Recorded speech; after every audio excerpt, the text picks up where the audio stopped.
Hello friends, welcome to the Tech You channel. आज हम पिछले साल का क्वेश्चन सॉल्व करेंगे जो कि दरोगा बहाली में हमें हेल्प करेगा और ये भी पता चलेगा कि किस टाइप का क्वेश्चन आता है जिससे आगे की तैयारी करने में बूस्टर का काम करेगा। तो वीडियो को पूरा देखिए, पसंद आए तो लाइक कीजिए, चैनल को सब्सक्राइब कीजिए और दोस्तों के साथ शेयर करना ना भूलिए। और कुछ भी डाउट हो तो कमेंट जरूर कीजिएगा। तो चलिए शुरू करते हैं। ये रहा प्रीवियस ईयर का क्वेश्चन। इसमें ये पूरे क्वेश्चन है, 1 से लेकर 100 तक का है। ये प्री का क्वेश्चन है। आप लोग कमेंट करके बताइएगा। अगर आपको मेंस का भी क्वेश्चन चाहिए तो हम उसका भी एक वीडियो बना देंगे। तो चलिए शुरू करते हैं। फर्स्ट क्वेश्चन देखते हैं क्या बोल रहा है। संस्थाएं और संघ बनाने का अधिकार किस प्रकार का अधिकार है। संस्थाएं और संघ बनाने का अधिकार किस प्रकार का अधिकार है। तो इसका आंसर होगा संस्थाएं और संघ बनाने का अधिकार जीवन और दैहिक स्वतंत्रता का अधिकार है। तो इसका आंसर डी हो जाएगा।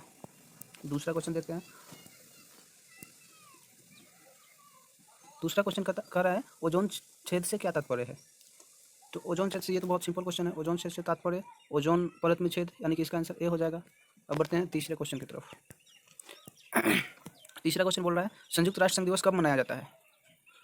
तो ये तो संयुक्त राष्ट्र संघ दिवस 24 अक्टूबर को मनाया जाता है। तो इसका भी आंसर ए हो जाएगा। बढ़ते हैं चौथे क्वेश्चन की तरफ। चौथा क्वेश्चन में मैचिंग है। इसमें सूची 1 को सूची 2 से मैच करना है। तो इसमें है इंद्रावती, पेरियार, सिमलीपाल, बांदीपुर। तो ये झीलों का नाम है और इधर राज्यों का नाम दिया हुआ है। तो इसमें देखते हैं इंद्रावती कहाँ का है, पेरियार कहाँ का है, सिमलीपाल कहाँ का है, बांदीपुर कहाँ का है। तो पेरियार झील जो है वो केरल का है और सिमलीपाल उड़ीसा का है और इंद्रावती कर्नाटक का है, बांदीपुर छत्तीसगढ़ का है। इसमें देखते हैं हम, इंद्रावती कर्नाटक का ही है, पेरियार जो है केरल का है, सिमलीपाल उड़ीसा का है, बांदीपुर छत्तीसगढ़ का है। तो इस तरह से हमारा आंसर हो जाएगा ए 1, बी 3, सी 2, डी 4। तो बी नंबर आंसर हो जाएगा इसका। अब बढ़ते हैं पांचवें क्वेश्चन की तरफ। इसमें पूछ रहा है कौन सा संयंत्र तरल पदार्थों के विशिष्ट गुरुत्व को मापता है। तो हाइड्रोमीटर हाइड्रोमीटर जो होता है वो किसी भी पदार्थ के विशिष्ट गुरुत्व को मापता है। तो इसका आंसर हो जाएगा बी। इंग्लिश में देखेंगे which instrument determines specific gravity of liquids. तो हाइड्रोमीटर। तो इस तरह से कौन सा यंत्र किस चीज़ को मापता है उसको भी देख लेना है। इस टाइप से भी क्वेश्चन आता है। छठा क्वेश्चन की तरफ बैठेंगे। ये भी है, मैचिंग से रिलेटेड ही है। इसमें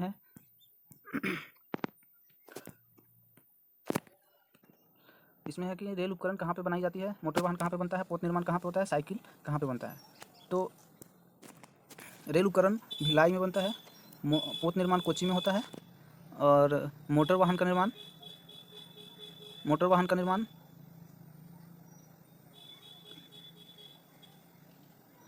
जबलपुर में होता है और साइकिल निर्माण लुधियाना में होता है। ये थोड़ा कॉम्प्लेक्स हो जा रहा है तो हम देखते हैं इसको हटाकर। रेलवे उपकरण का निर्माण होता है, ए का हो जाएगा भिलाई 3, ए का 3 ए में है और बी में है, सी डी तो ऐसे ही हट गया। मोटर वाहन जबलपुर, तो बी का हो जाएगा 4, तो बी का 4, तो हमको सी डी देखने का जरूरत भी नहीं है, ए ऑप्शन करेक्ट हो जाएगा। अब बढ़ते हैं सातवां क्वेश्चन की तरफ। पौधे मिट्टी में घुले हुए नाइट्रेट को अवशोषित करते हैं तथा उन्हें परिवर्तित कर देते हैं। ये बायोलॉजी से क्वेश्चन है। पौधे मिट्टी में घुले हुए नाइट्रेट को अवशोषित करके अमोनिया में परिवर्तित कर देते हैं। तो इसका आंसर हो जाएगा सी। हवा से परागण को कहते हैं। ये तो बहुत इजी क्वेश्चन है। हवा से परागण को कहते हैं। इसमें ऑप्शन देखेंगे स्वयुग्मन, कीट परागण, वायु परागण, पक्षी परागण। वायु से परागण हो रहा है तो वायु परागण ही बोलेंगे। सी हो जाएगा इसका आंसर। अब बढ़ते हैं 9 नंबर क्वेश्चन की तरफ।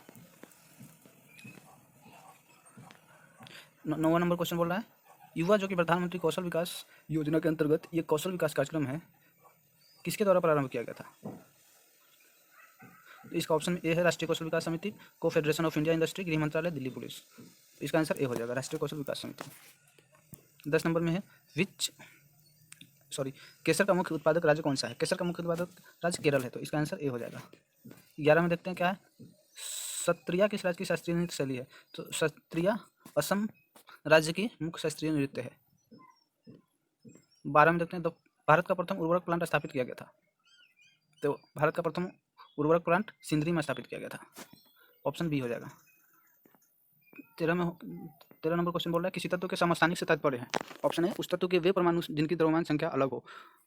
उस तत्व के वे परमाणु जिनकी द्रव्यमान संख्या समान हो, उस तत्व के वे परमाणु जिनकी परमाणु संख्या अलग अलग हो। और डी में उस तत्व के वे परमाणु जिनकी परमाणु संख्या समान हो। तो समस्थानिक उसको बोलते हैं जिसकी परमाणु संख्या समान हो लेकिन द्रव्यमान संख्या अलग अलग हो, तो उसको हम समस्थानिक बोलते हैं, इंग्लिश में आइसोटोप्स बोलते हैं। तो इसमें दो दो ऑप्शन सही है इसका। उस तत्व के वे परमाणु जिनकी द्रव्यमान संख्या अलग अलग हो, उस तत्व के वे परमाणु जिनकी परमाणु संख्या समान हो। ए और डी परमाणु संख्या आइसोटोप्स किसको बोलते हैं, समस्थानिक किसको बोलते हैं, जिसकी परमाणु संख्या समान हो और द्रव्यमान संख्या अलग अलग हो। तो डी में परमाणु संख्या समान बोल रहा है और ए में भी द्रव्यमान संख्या अलग अलग हो, तो ये डिफिनीशन से मैच कर रहा है। लेकिन इसमें हमको एक ही ऑप्शन चूज करना है, तो ये इसका दोनों ऑप्शन सही होगा, ए और डी। 14 नंबर, निम्नलिखित में से किस सिख गुरु ने गुरुमुखी लिपि की शुरुआत की। गुरुमुखी लिपि की शुरुआत गुरु अंगद देव ने किया था, तो इसका आंसर हो जाएगा ए, गुरु अंगद देव जी। अब 15 नंबर क्वेश्चन देखते हैं। निम्न वक्तव्यों पर विचार कर सही उत्तर का चयन कीजिए। कथन ए में बोल रहा है हिमालय से निकलने वाली नदियाँ 12मासी नदियाँ हैं। हिमालय से निकलने वाली नदियाँ 12मासी नदियाँ हैं। तर्क आर, हिमालयी नदियों का उद्गम स्रोत हिमालयों में स्थित है। हिमालय से निकलने वाली नदियाँ 12मासी नदियाँ हैं क्योंकि हिमालय पे हमेशा 12 मास बर्फ रहता है, वहाँ से वो पानी निकलते रहता है, तो इसलिए ये ऑप्शन सही है। तो ऑप्शन ए में बोल रहा है ए और आर दोनों सही है और आर ए की पुष्टि करता है, तो इसका ऑप्शन हो जाएगा। और बी में बोलता है ए और आर दोनों सही है और आर ए की पुष्टि नहीं करता है, ए सही है और आर गलत है, ए गलत है और आर सही है, तो सी डी तो नहीं होगा क्योंकि दोनों ऑप्शन सही है। हिमालय तर्क आर में बोला हिमालय नदियों का उद्गम स्रोत हिमालयों में स्थित है, हिमालयों मतलब बर्फ में स्थित है, तो ए और आर दोनों सही है और आर ए की पुष्टि करता है, इसलिए ऑप्शन ए सही हो जाएगा। अब बढ़ते हैं नेक्स्ट क्वेश्चन की तरफ। 16 नंबर क्वेश्चन, किसी भी राजनीतिक दल को राष्ट्रीय दल बनने के लिए कितने राज्यों में मान्यता जरूरी है। किसी भी राजनीतिक दल को राष्ट्रीय दल बनने के लिए कितने राज्यों में मान्यता जरूरी है। इसका ऑप्शन ए है 4 राज्य, बी 6 राज्य, सी 9 राज्य, डी 12 राज्य। तो किसी भी राजनीतिक दल को राष्ट्रीय दल बनने के लिए 4 राज्यों में मान्यता जरूरी है, तो इसलिए ऑप्शन ए सही हो जाएगा। 17 नंबर क्वेश्चन देखते हैं। In which of the following field, sorry Hindi में बोलना है, निम्नलिखित में से किस क्षेत्र में भारत में प्रथम, ये कुछ दिख नहीं रहा है यहाँ पे क्या लिखा हुआ है, सरकारी आई थिंक। निम्नलिखित में से किस क्षेत्र में भारत में प्रथम सरकारी आंदोलन का आरंभ हुआ था। तो ऑप्शन ए है कृषि ऋण, बी में है खेती की गतिविधियाँ, सी में सरकारी उपभोक्ता, डी में कृषि विपणन। तो इसका ऑप्शन सी हो जाएगा, सरकारी उपभोक्ता के क्षेत्र में भारत में प्रथम सरकारी आंदोलन शुरू हुआ था। 18 में है निम्बू बाजगो नामक बांध निम्नलिखित में से कौन सी नदी पर स्थित है। तो निम्बू बाजगो नामक बांध इसमें से सिंधु नदी पर स्थित है, ऑप्शन ए सही हो जाएगा। 19, किसी वस्तु की कीमत में वृद्धि से क्या अभिप्रेत है। केवल मुद्रा के मूल्य में वृद्धि, केवल मुद्रा के मूल्य में गिरावट, केवल वस्तु के मूल्य में वृद्धि, मुद्रा के मूल्य में गिरावट और वस्तु के मूल्य में वृद्धि। तो किसी भी वस्तु के मूल्य में वृद्धि से क्या मतलब है, मतलब कि मुद्रा के मूल्य में गिरावट होगा तो वस्तु के मूल्य में वृद्धि होगी, ये जाहिर सी बात है, तो इसका ऑप्शन डी हो जाएगा। अब 20 नंबर क्वेश्चन देखते हैं। निम्नलिखित में से कौन सी पार्टी या संगठन डॉक्टर अंबेडकर द्वारा स्थापित नहीं किया गया है। तो ए में है दलित मुक्ति मोर्चा, बी समता सैनिक दल, सी स्वतंत्र मजदूर संघ, D the Republican party of India. तो डी इसका ऑप्शन सीधे दिख रहा है, the Republican party of India, क्योंकि ये सुभाष चंद्र बोस द्वारा स्थापित किया गया था, इसका आंसर डी हो जाएगा। फिर 21 नंबर देखते हैं। जल शोधन का कौन सा तरीका सूक्ष्म जीवों को नष्ट नहीं करता। जल शोधन का तरीका ऑप्शन ए दिया हुआ है उबालना, बी निस्पंदन, सी क्लोरीनीकरण, डी पराबैंगनी विकिरण। उबालने से भी सूक्ष्म जीव नष्ट होते हैं, निस्पंदन से भी, निस्पंदन में एक फिल्टर करते हैं पानी को, यूज अलग करते हैं, तो इसमें पानी अलग हो जाता है और सूक्ष्म जीव अलग हो जाता है इसमें, तो इसमें सूक्ष्म जीव मरता नहीं है, नष्ट नहीं होता है। क्लोरीनीकरण से भी जीव सूक्ष्म जीव नष्ट होता है, पराबैंगनी विकिरण से भी सूक्ष्म जीव नष्ट होता है, तो इसलिए इसका ऑप्शन बी हो जाएगा।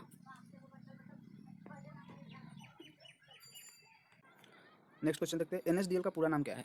A option national safety depository limited, national securities development limited, natural safety development limited, और डी में है नेशनल सिक्योरिटीज डिपॉजिटरी लिमिटेड। तो इसका आंसर हो जाएगा D, national securities depository limited. ये इंडिया का शेयर मार्केट का शेयर होल्डिंग कंपनी है, कि शेयर का देखरेख करता है।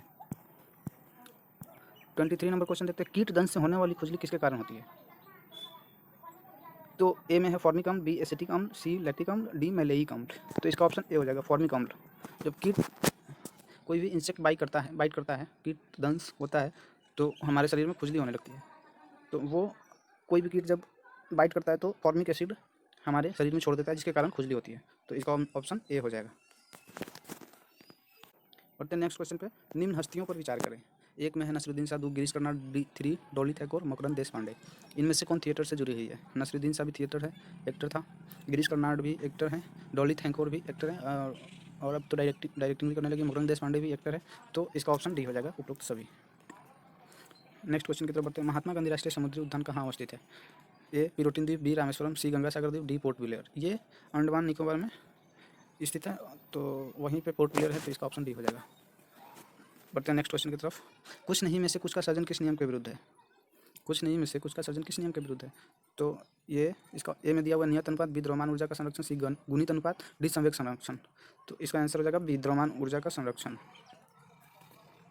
नेक्स्ट क्वेश्चन की तरफ बढ़ते हैं। भूमध्य रेखा निम्नलिखित में से किस देश से होकर नहीं गुजरती है? भूमध्य रेखा A Kenya, B Mexico, C Indonesia, D Brazil. तो इसका ऑप्शन बी हो जाएगा, मैक्सिको से नहीं गुजरता है। नेक्स्ट क्वेश्चन की तरफ बढ़ते हैं। 28 नंबर। विश्व के इतिहास में पहली परमाणु आपदा कब हुई थी? तो विश्व इतिहास में सबसे पहले बम गिराया था अमेरिका ने जापान के हिरोशिमा और नागासाकी पे, जो कि 6 अगस्त 1945 को गिराया था। तो ए ऑप्शन में 16 अगस्त 1945, बी में 26 अगस्त 1945, सी में 8 अगस्त 1945, डी में 6 अगस्त 1945। इसलिए इसका ऑप्शन डी सही हो जाएगा। अब बढ़ते हैं नेक्स्ट क्वेश्चन की तरफ। हस्तांतरण मूल्य का संबंध निम्नलिखित में से किससे है? ए ऑप्शन सामान्य दवाओं के मूल्य निर्धारण से, बी सरकार के बजट से, कर व लेखांकन से, एक खाते से दूसरे खाते में पैसों का हस्तांतरण करने से। हस्तांतरण मूल्य का संबंध एक खाते से दूसरे खाते में पैसे का हस्तांतरण करने से, तो इसका ऑप्शन डी हो जाएगा। बढ़ते हैं नेक्स्ट क्वेश्चन की तरफ। भारत के किस राज्य में सर्वाधिक सिंचाई ट्यूबवेल द्वारा की जाती है? ऑप्शन है मध्य प्रदेश, बी बिहार, सी उत्तर प्रदेश, डी राजस्थान। इसका ऑप्शन डी सी हो जाएगा। उत्तर प्रदेश में सबसे ज़्यादा ट्यूबवेल से सिंचाई किया जाता है। बढ़ते हैं अगले क्वेश्चन की तरफ। गौतम बुद्ध के संवादों की भाषा क्या थी? एक में प्राकृत, बी पाली, सी मगधी, डी संस्कृत। तो गौतम बुद्ध पाली में बात करते थे, पाली में उनको संवाद करते थे, तो ऑप्शन बी हो जाएगा इसका सही जवाब। बढ़ते हैं अगले क्वेश्चन की तरफ। विश्व एड्स दिवस निम्नलिखित में से किस तारीख को मनाया जाता है? ए 12 जनवरी, बी 1 अप्रैल, सी 1 मई, डी 1 दिसंबर। विश्व एड्स दिवस 1 दिसंबर को मनाया जाता है।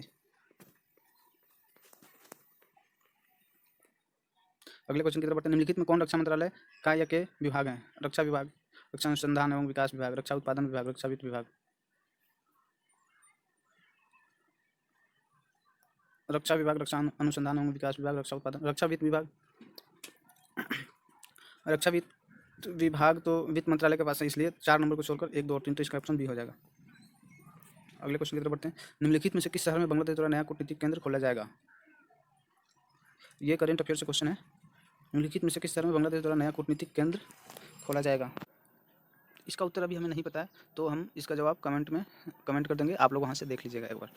नेक्स्ट क्वेश्चन की तरफ बढ़ते हैं। Who was given Dhyan Chand award 2017 for football? इसका जवाब होगा, ए में है Syed Shahid Hakim, B Anwar Ali, C Robin Singh, D Narayan Das. इसका ऑप्शन ए हो जाएगा, सैयद शाहिद हकीम। उन्होंने 2017 का अवार्ड उनको मिला था। ये आप एक बार देख लीजिएगा पुरस्कार वाला कि कौन पुरस्कार किसको मिला है। करंट अफेयर में इस टाइप का क्वेश्चन आ सकता है। अगले क्वेश्चन की तरफ बढ़ते हैं। बंगाल के विभाजन को रद्द किया गया। ए ऑप्शन लॉर्ड चैम्सफोर्ड द्वारा, लॉर्ड हार्डिंग द्वारा, लॉर्ड कर्जन द्वारा, लॉर्ड मिंटो द्वारा। तो रद्द किया गया था लॉर्ड हार्डिंग के द्वारा, और उस समय भारत के वायसराय थे लॉर्ड कर्जन। तो इसका ऑप्शन हो जाएगा बी। 1911 में लॉर्ड हार्डिंग द्वारा बंगाल के विभाजन को रद्द किया गया था। अगले क्वेश्चन की तरफ बढ़ते हैं। भारतीय रॉकेट से छोड़े गए विश्व के सबसे छोटे अंतरिक्ष यान का नाम क्या है? तो भारतीय रॉकेट से छोड़े गए विश्व, ए ऑप्शन है आर्यभट्ट, बी भास्कर 2, सी स्प्राइट्स, डी इनसेट 1A। तो इसका ऑप्शन सी हो जाएगा स्प्राइट्स, जो कि सबसे छोटा है साइज में। ये भारतीय रॉकेट से छोड़ा गया है। बढ़ते हैं अगले क्वेश्चन की तरफ। भारत में पहली बार किसने वार्षिक आय को अनुमानित किया था?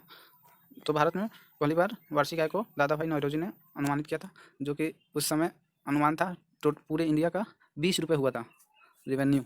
वार्षिक आय 20 रुपये था पूरे इंडिया का। सोचिए 1800 समथिंग में उन्होंने किया था, 1868 से 71 में शायद, और 1865 से लेकर 68 तक के बीच में ही किया था। पूरा एग्जैक्ट डेट हम ईयर याद नहीं है, बट दादा भाई नौरोजी ने किया था, और 20 रुपये का उनका हुआ था वार्षिक आय का अनुमान। तो इसका ऑप्शन ए हो जाएगा। अगले क्वेश्चन की तरफ बढ़ते हैं। फ्रंटियर गांधी किसे कहा जाता था? तो फ्रंटियर गांधी खान अब्दुल गफ्फार खान को बोला जाता था। तो इसका ऑप्शन बी हो जाएगा। अगले क्वेश्चन की तरफ बढ़ते हैं। निम्नलिखित में से कौन सा संविधान संशोधन राष्ट्रपति को किसी भी मसले को पुनः विचार के लिए मंत्रिमंडल को भेजने की शक्ति प्रदान करता है? ए 39वां, बी 40वां, सी 42वां, डी 44वां। तो इसका ऑप्शन डी हो जाएगा 44वां संविधान संशोधन राष्ट्रपति को किसी भी मसले को पुनः विचार करने के लिए मंत्रिमंडल को भेजने की शक्ति प्रदान करता है। निम्न अगले क्वेश्चन की तरफ बढ़ते हैं। निम्न में से कौन सी प्रार्थना समाज की मांग नहीं थी? ए स्त्री शिक्षा, बी विधवा पुनर्विवाह, लड़कियों व लड़कियों की विवाह आयु में वृद्धि करना, अस्पृश्यता की समाप्ति। इसका ऑप्शन डी हो जाएगा, अस्पृश्यता की समाप्ति प्रार्थना समाज की मांग नहीं था।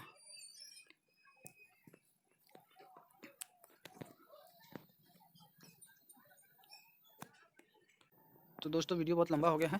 अगर आपको कंटिन्यू करना है वीडियो तो आप कमेंट सेक्शन में कमेंट करके बोले कि आगे का क्वेश्चन भी हम वीडियो बनाकर और फिर से डाल दें यूट्यूब पे, आगे का क्वेश्चन डाल देंगे। फिर अगर आपको मेंस का क्वेश्चन चाहिए तो मेंस के लिए आप बताएं, कमेंट करें और वीडियो को ज़्यादा से ज़्यादा शेयर करें।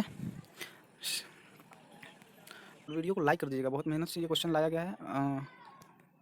तो लाइक ज़रूर कर दीजिएगा वीडियो को और शेयर ज़रूर कीजिएगा, जिससे आपके फ्रेंड को भी हेल्प लगे। अगर कुछ भी डाउट हो, कुछ भी गवर्नमेंट जॉब वैकेंसी से रिलेटेड कुछ भी जानकारी चाहिए, कोई भी जानकारी, तो आप कमेंट कर सकते हैं या आप कुछ सजेशन दे सकते हैं कि आप इस पे वीडियो बनाइए। उस अगर कमेंट ज़्यादा लोगों का कमेंट आया तो फिर हम उस पर वीडियो बनाएंगे। वीडियो लंबा हो गया था इसलिए बंद कर रहे हैं। अगर आप लोग का कमेंट आया तो फिर मैं आगे का वीडियो बना दूंगा। Thanks for watching.